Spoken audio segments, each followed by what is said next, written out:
This is Mark Twain Speaks. Kindly listen as Mark Twain performer Don McNeil brings the wit and wisdom of America's favorite humorist to life. Everyone is welcome, and cigar smoking is encouraged. It's done. It can't be redone. Or perhaps I should say, undone. I have revealed that Susie was my favorite child. Olivia always pleaded with me not to show favoritism toward one child or another. But I have revealed how I feel. Can feelings, if genuine, if come by honestly, be good or bad? Can they not be feelings and stand on their own? It's also my belief that Susie is the only child who loved me as much as she loved her mother. Jean and Clara loved their mother more than they loved me. The children loved their mother more than anybody or anything, and that includes me. I accepted that, knowing that nothing could change it. Sorry if I have belabored that point. It has come to my attention that many of you are performing multiple tasks while listening to me. I'm told that you are listening while driving an automobile. In fact, some of you are listening, driving, and eating all at the same time. I read that a lady driver had a cup of coffee between her legs while driving. The coffee spilled, burning her legs. She sued the restaurant and became wealthy.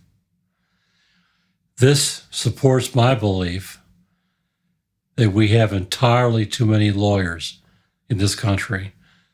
This is a real concern. What if a driver becomes distracted by my blathering? They become agitated and drive off the road. Even more likely, they will drop off to sleep listening to me and have an accident. Somewhere, there is a lawyer who would blame me and take me to court. Let me, with respect, ask you to do no more than 3 activities at once. Perhaps driving, listening, and eating would be reasonable. Please don't cradle hot coffee between your legs as a bonus activity. Thanks in advance for your kind consideration in this matter. I can't afford to get sued. Just because I know Andrew Carnegie, that doesn't make me rich. I wonder what it would be like to be that rich. He seems to enjoy himself the most when I insult him in public. He must tire of having everyone kissing his purse, hoping for a handout. In the pre-income tax era, Carnegie made $23 million in 1 year. I repeat, with no taxes. Now he is forced to bribe congressmen to pass laws shielding him from paying taxes.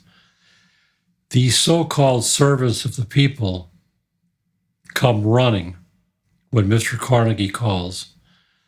They are assured re-election if Mr. Moneybags approves of them.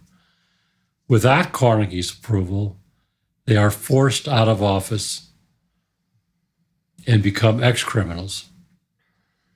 I prefer when congressmen serve for life. If we can keep them isolated in Washington, they can do less damage in their home states.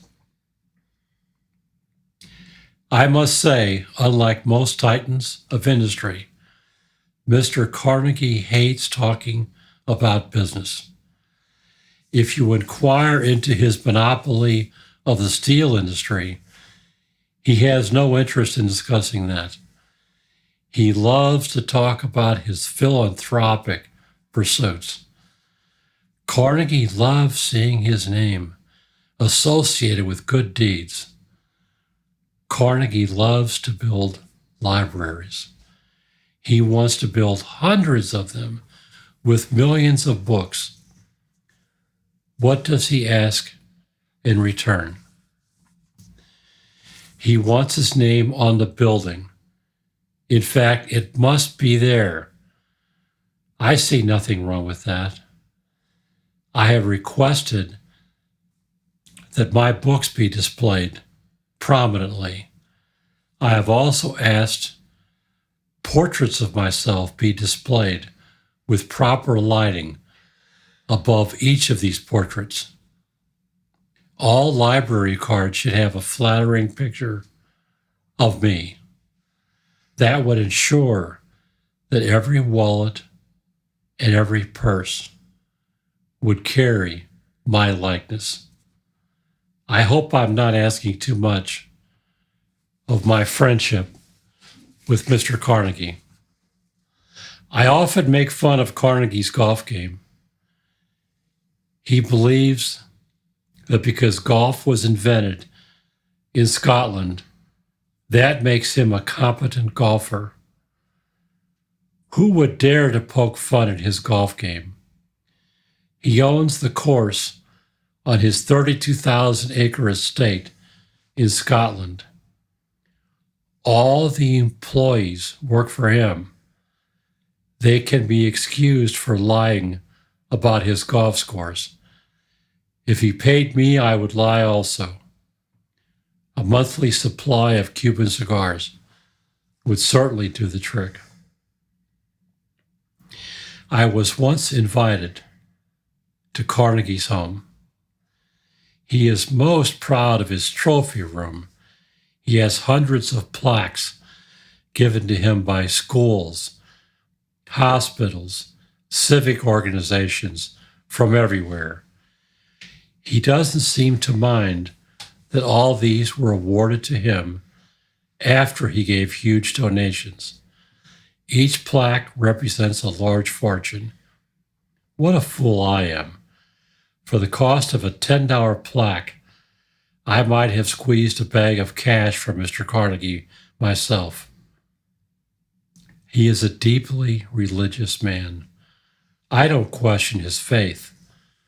However, I must say that if anyone can pave his path into heaven, Mr. Carnegie will show the way. He has offered to send a Bible to anyone who sends him a postcard requesting one. I told him that I already have a Bible. May I please have the 50 cents? Mr. Carnegie laughed out loud when I made that comment at a recent dinner event. I know what you are wondering. No, I did not get the 50 cents.